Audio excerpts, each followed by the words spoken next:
शुभ प्रभात। Good morning students. मैं miss Kavita Sonawane.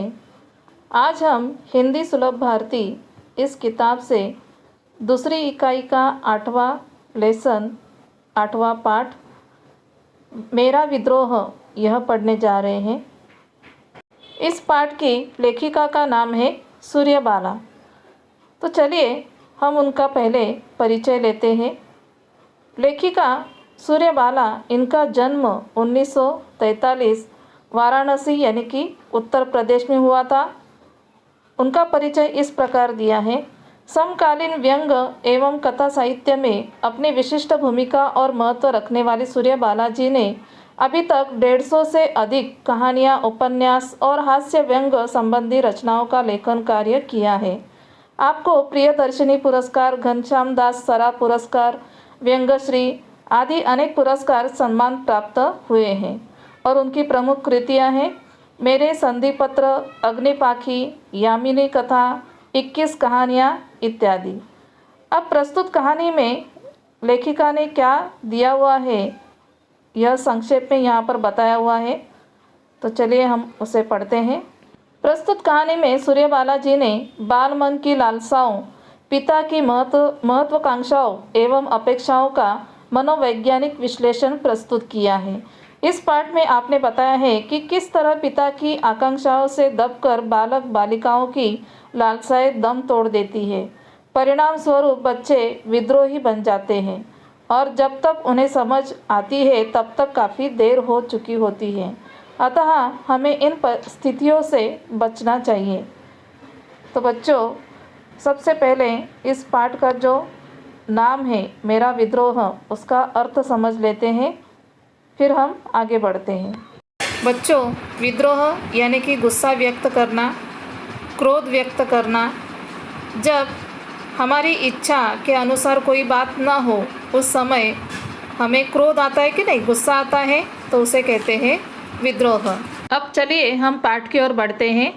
किवाड़ धीरे धीरे सरकाकर दबे पांव घर में दाखिल होने की कोशिश करता हूँ, पर कोने में बैठे पिताजी की निगाहें मुझे दबोच लेती हैं। यहाँ पर लेखक घर में चुपचाप से घुसने की कोशिश करते हैं, लेकिन पिताजी की निगाहें यानी कि नज़र उन्हें पकड़ ही लेती हैं और वो पूछते हैं किधर गए थे। तो लेखक कहते हैं लॉन्ड्री में कपड़े देने। तुम्हारे कपड़े क्या रोज़ लॉन्ड्री में धुलते हैं, ऐसा पिताजी ने पूछा। तब लेखक कहते हैं रोज़ कब जाते हैं, बकवास मत कर, यानी कि कुछ भी मत बोल। दिन भर सड़कों पर मटर गश्ती करते फिरते हो, अपने कपड़े खुद नहीं धो सकते। मटर गश्ती करना इसका अर्थ है मौज में घूमना। और इस प्रकार पिताजी लेखक को डांटते हैं और कपड़े खुद धोने के लिए कहते हैं। तो इस पर देखिए लेखक क्या प्रतिक्रिया करते हैं। मैं गुनगुनाता हुआ ढीठ सा अंदर आ जाता हूँ, यानी कि वे एकदम ढीठ होकर अंदर चले जाते हैं। मन तो करता है कि उन पर जवाबों के तीर चलाऊं, पर जानता हूँ परिणाम वही होगा, यानी कि उल्टा जवाब देना चाहते हैं, लेकिन परिणाम क्या होने वाला है ये लेखक अच्छी तरह से जानते हैं। जैसे कि उनका दहाड़ना, गरजना, मेरा कई घंटों के लिए घर से गायब हो जाना और हफ्तों हम पिता पुत्र का एक दूसरे की नज़रों से बचना, सामना पड़ने पर मेरा ढिठाई से गुजर जाना, माँ का रोना धोना और पूर्व कर्मों को दोष देते हुए लगातार बिसुरते चले जाना, यानी कि पुराने या फिर पहले जन्म में ज़रूर कोई पाप किया होगा जिसकी वजह से, या फिर कर्म अच्छे नहीं होंगे इसकी वजह से आज ये दिन देखना पड़ रहा है, ऐसा लेखक की माताजी सोचती हैं और वो पूर्व कर्मों को दोष देती हैं। अब आगे लेखक कहते हैं कि ठीक याद नहीं आता कि यह सिलसिला कब से और कैसे शुरू हुआ। मैंने तो अपने आप को जब से जाना, यानी कि जब से वे थोड़े से बड़े हो गए, समझदार हो गए, ऐसा ही विद्रोही यानी कि गुस्सेला, उद्दंड और ढीठ, यानी कि ये अवगुण उनमें आने लगे। बचपन मेरे लिए बिल्कुल एक शहद के प्याले जैसा ही था। शहद, बच्चों, शहद यानी कि हनी, जो मीठा होता है, और बचपन शहद के प्याले के समान था, यानी कि बहुत ही मीठा था। क्योंकि बचपन में हर कोई अपना लाड़ प्यार करता है, माँ, पिता, घर के अन्य सदस्य। और इसलिए शहद यानी कि शहद जिस प्रकार मीठा होता है, उसी प्रकार बचपन भी उतना ही बहुत ही सुहाना और बहुत ही मीठा होता है। और लेखक का भी बचपन शहद के समान ही था, जिसे होठों से लगाते लगाते ही पिता की महत्वाकांक्षा का जहर उस प्याले में घुल गया था। देखिए कितनी अलग सी बात लेखक ने यहाँ पर बताई हुई है। ऐसी बातें शायद आपसे भी संबंधित हो सकती हैं, जैसे माँ या फिर अपने पिताजी। हम जैसे जैसे बड़े होते हैं वैसे वैसे वे अपनी इच्छाओं को अपनी ओर या फिर आपकी ओर थोपते हैं, और फिर हमें ऐसा लगता है कि माँ पिताजी तो सिर्फ उनकी बातें सुनने के लिए कहते हैं, यानी कि मेरी मनचाही बात यहाँ पर नहीं होती। यहाँ पर लेखक को पिताजी की बातें जहर के समान लगती हैं।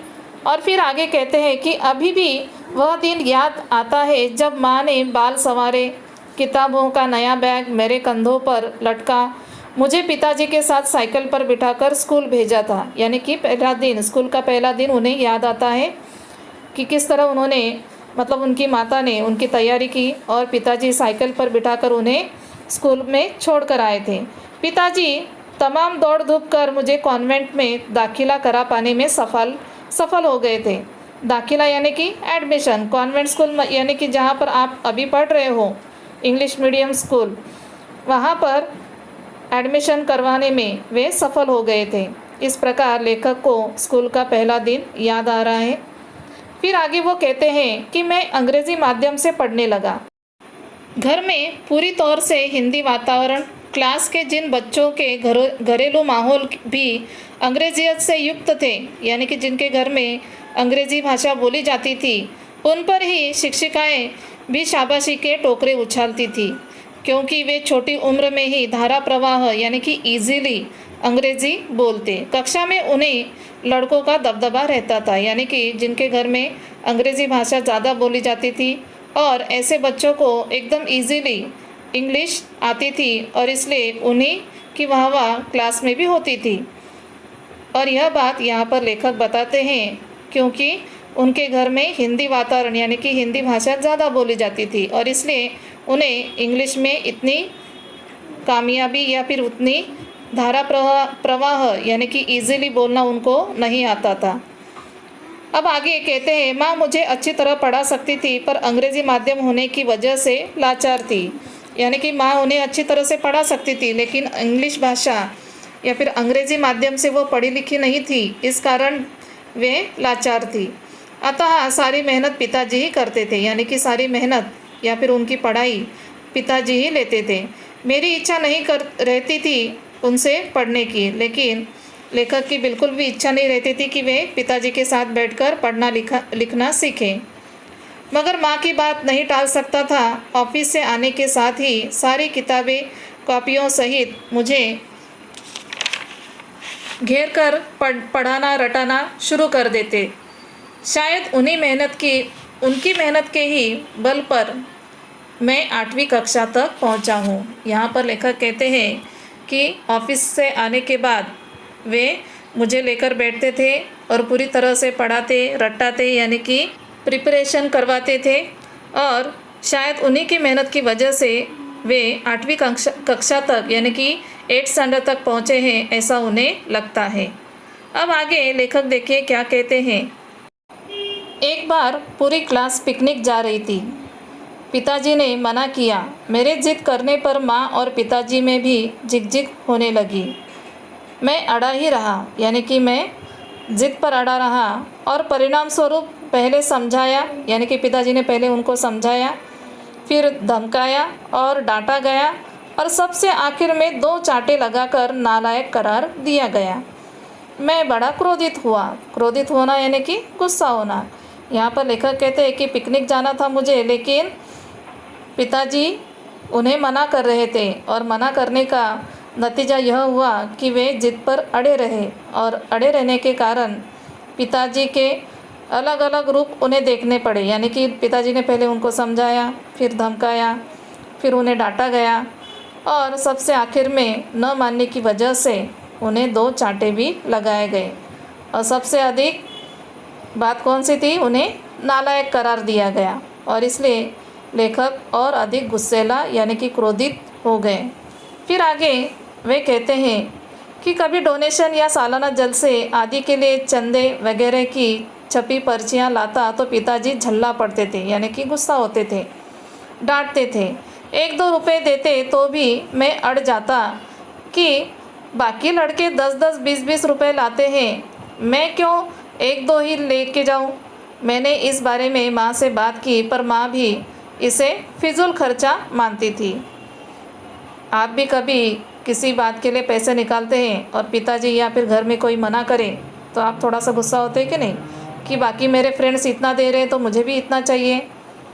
तो फिर माँ या फिर पिताजी इन दोनों में से कोई तो एक कहता ही है कि फिजूल खर्चा है, लेकिन बात आप मानते नहीं। यहाँ पर भी वैसी ही हालत लेखक की है। अब आगे लेखक कहते हैं कि रमन की वर्षगांठ यानी कि जन्मदिन की बात तो मैं कभी भूल ही नहीं सकता, क्योंकि वे उनके बहुत अधिक प्रिय मित्र थे। सबसे पहले उसने मुझे ही बताया था कि अगले महीने उसकी वर्षगांठ है और मैं अंदर बाहर एकदम खुशी से किलकिलाता, यानी कि खुशी से बहुत ही उनके मन में बहुत अधिक खुशी थी और वे घर पहुँचे। मैं शायद रमन से भी ज़्यादा बेसब्री से उसकी वर्षगांठ का इंतज़ार कर रहा था, क्योंकि रमन ने अपनी वर्षगांठ की तैयारियों का जो चित्र खींचा था उसने मुझे पूरे 1 महीने से बेचैन कर रखा था।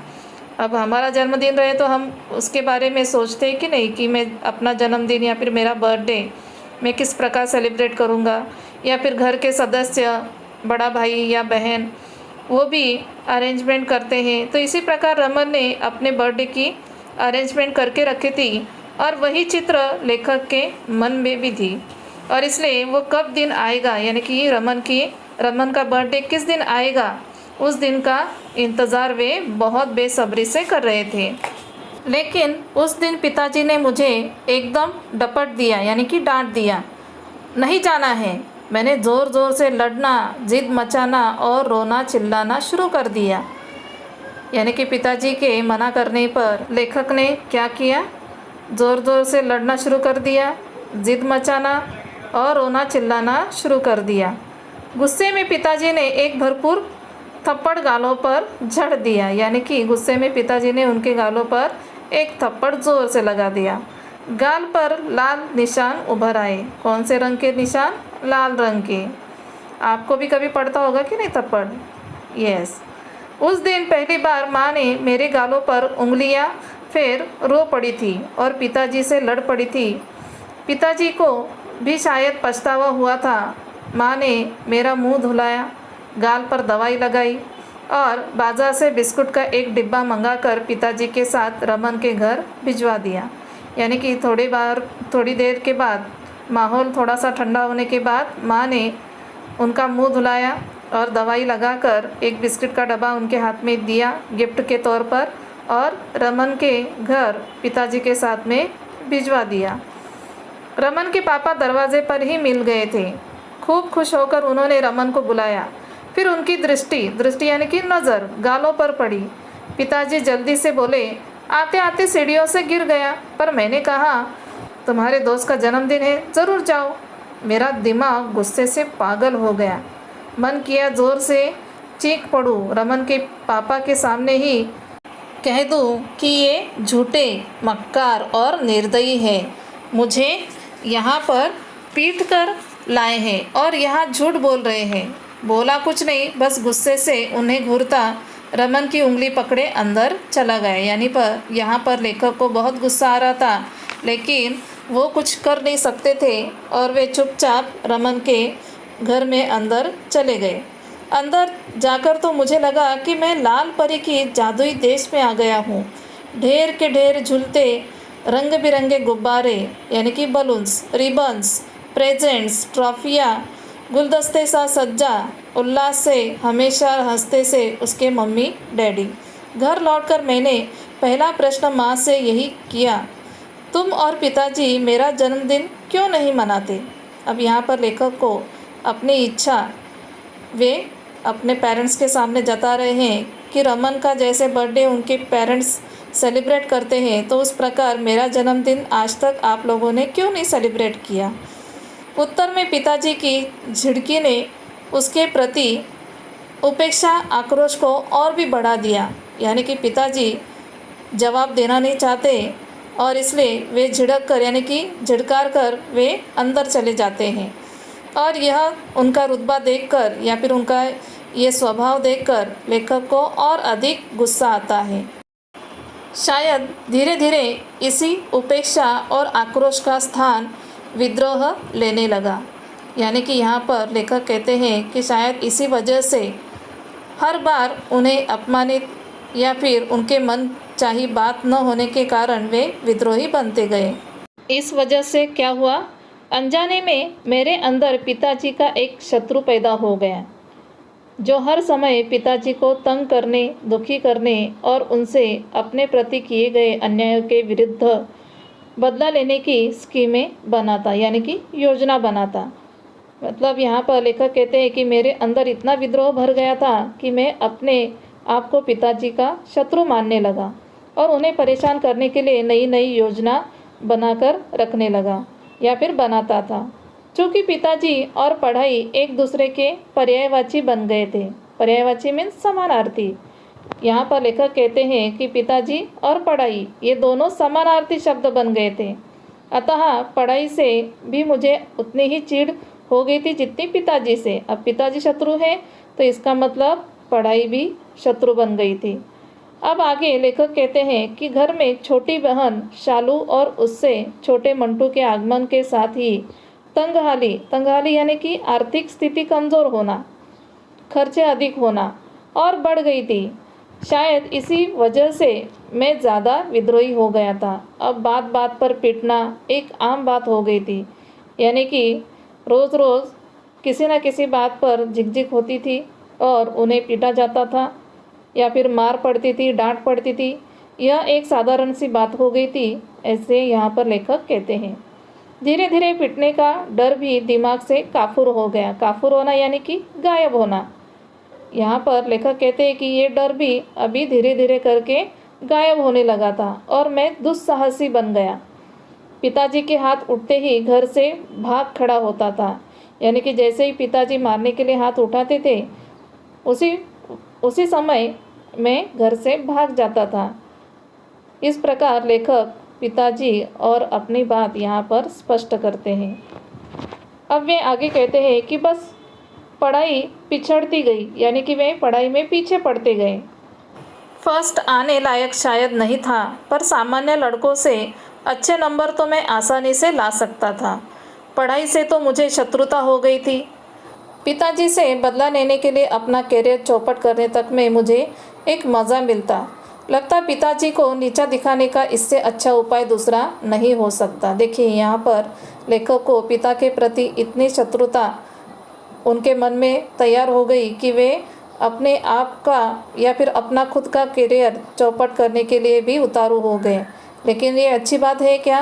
बिल्कुल भी नहीं, क्योंकि माँ और पिता अपना भला ही देखते हैं और उनकी बातें हमें माननी चाहिए, जो कि यहाँ पर लेखक ने नहीं मानी है। अब लेखक कहते हैं, मुझे याद है कि 5वीं कक्षा में 7वीं पोजीशन लाने के बाद 6ठी कक्षा में मेहनत करके 3rd आया था। सोचा था पिछले साल से अच्छे नंबर लाने पर पिताजी खुश होंगे, पर वे रिपोर्ट देखते ही खींचे थे। खींचना यानी कि गुस्सा करना या फिर झट से डांटना। चाहे कितनी भी घोल कर पिला दूँ, पर तू रहेगा 3rd का 3rd ही। यानी कि कितनी भी मेहनत तुझ में करवाऊँ, लेकिन तू अच्छे मार्क्स नहीं ला सकता।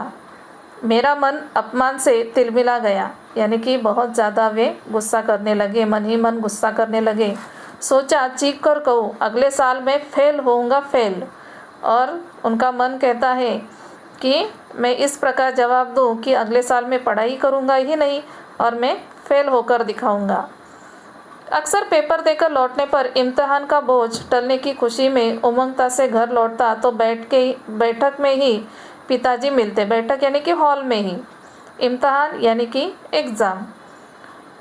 यहाँ पर लेखक कहते हैं कि जिस समय पेपर हो जाता था तो उसका एक बोझ दिमाग पर से हट जाता था। लेकिन जैसे ही घर पर पहुंचता तो पिताजी सामने हॉल में ही बैठे मिलते थे और वे क्या पूछते थे, देखिए, कैसा किया पेपर। मैं खुश होकर कहता अच्छा, पर पिताजी के होठ बिदक जाते, यानी कि वो धीरे से बोलते, कह तो ऐसे रहे हो जैसे फर्स्ट ही आओगे। घर में भी आपके ऐसे कभी कभी होता होगा कि नहीं? माँ या पिताजी या फिर आपके घर का कोई तो सदस्य आपसे पूछता होगा कि पेपर कैसा गया बेटा। आप कहते हाँ बहुत इजी था, बहुत अच्छा था, मैंने पूरा लिखा। लेकिन बाद में पीठ पीछे सुनाई देता है कि हाँ, कह तो ऐसा रहे जैसे अभी के अभी फर्स्ट आ जाएगा, है कि नहीं? तो इसी प्रकार लेखक की भी हालत है। आगे लेखक कहते हैं कि खिजक कर पेपर देकर लौटने पर तो खास तौर से उनका सामना करने से कतराता, यानी कि डरता था, चिढ़ता और माँ के सामने भुनभुनाकर अपना आवेश व्यक्त करता, यानी कि अपना गुस्सा व्यक्त करते थे।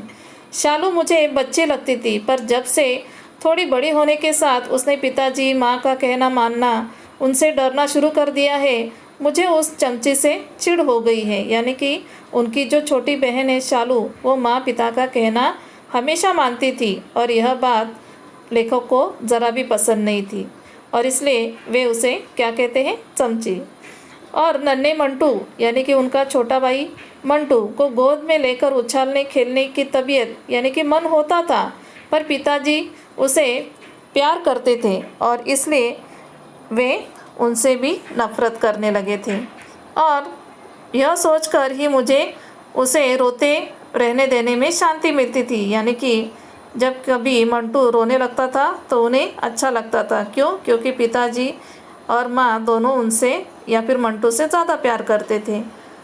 फिर आगे, इस महीने पैसे की ज़्यादा परेशानी है। टेरिकॉट की कड़क कॉलर वाली बुशर्ट ज़रूर सिलवाऊंगा। मेरे पास घड़ी क्यों नहीं है, बिना घड़ी के परीक्षा नहीं दूंगा। साइकिल पंक्चर हो गई तो बस नहीं, ऑटो रिक्शा से किराया देकर घर लौटूंगा। हिप्पी कट बाल कटाऊंगा, माथे पर फुलाकर संवारूंगा। कर ले जो कर सकते हो मेरा हूँ। इस प्रकार लेखक अपनी इच्छाओं को यहाँ पर प्रकट करते हैं कि घर में आर्थिक कंडीशन यानी कि इकोनॉमिकल कंडीशन ठीक से नहीं है, यानी कि पैसों की कमी है, परेशानी है। और ऐसे समय लेखक देखिए क्या इच्छा रखते हैं, कड़क कॉलर वाली बुशर्ट वे सिलवाना चाहते हैं और फिर घड़ी भी चाहिए। और अगर साइकिल पंक्चर हो जाती है तो वे बस या ऑटो रिक्शा से किराया देकर नहीं जाएंगे। और फिर वे कहते हैं कि हिप्पी कट बाल कटवाऊंगा और माथे पर फुलाकर उन्हें संवारूंगा। यहाँ पर लेखक बहुत ज़्यादा ही यानी कि उन्हें इतनी सारी इच्छाएं हैं कि वो ऐशोआरामी ज़िंदगी जीना चाहते हैं, जो कि उनके परिवार के लिए पॉसिबल नहीं है। और फिर भी लेखक कहते हैं कि कर ले जो कर सकते हो मेरा, यानी कि पिताजी चाहे कितना भी डांटे या फिर कितना भी मुझे धमकाए या फिर मारे, लेकिन मेरी ये इच्छाएं मैं पूरी करके रहूँगा, ऐसी जिद उनके मन में है। लेखक सोचते हैं कि कई बार मन करता है कोशिश करके एक बार फर्स्ट आ ही जाऊं, यानी कि मेहनत करके मैं अच्छे मार्क्स लेकर आऊं, लेकिन तभी अंदर से कोई चीखता है नहीं, यह तो पिताजी की जीत हो जाएगी, यानी कि पिताजी यहाँ पर तो जीत जाएंगे और वे इसे अपनी ही उपलब्धि समझेंगे, यानी कि मैंने ही सब किया, मैंने ही अपने बच्चे को बहुत अच्छी तरह से पढ़ाया लिखाया और इसलिए वो फर्स्ट आया, ऐसा सोचेंगे। और खुश भी तो होंगे। मेरा उनकी खुशी से क्या वास्ता, यानी कि मुझे क्या लेना देना है, वे खुश रहे या कुछ भी रहे। अब उनका और कुछ वश नहीं चलता तो माँ को सुनाकर दहाड़ते हैं, ठीक है मत पढ़े लिखे, करे सारे दिन मटर गश्ती, यानी कि मौज में वो बिंदास होकर घूमे यहाँ वहाँ। मैं भी इस इम्तिहान के बाद इसे किसी कुली कबाड़ी के काम पर लगा देता हूँ, यानी कि एग्ज़ाम होने के बाद मैं इसे किसी काम पर लगा दूँगा, क्योंकि वो पढ़ना लिखना नहीं चाहता।